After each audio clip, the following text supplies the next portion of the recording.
کسی نے سوال پوچھا اٹھا قرض لینا جائز ہے یا نہیں؟ تو جواب یہ ہے اٹھا قرض لینا جائز ہے، لیکن وزن کر کے اندازے سے جائز نہیں۔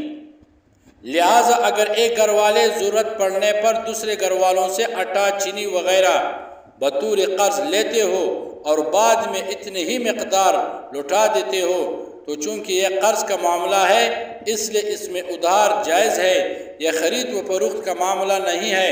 چنانچہ جس طرح رقم بطور قرض لے کر کچھ عرصے بعد واپس کرنا درست ہے، اسی طرح ان اشیاء کو بطور قرض لے کر کچھ مدت بعد لوٹانا درست ہے۔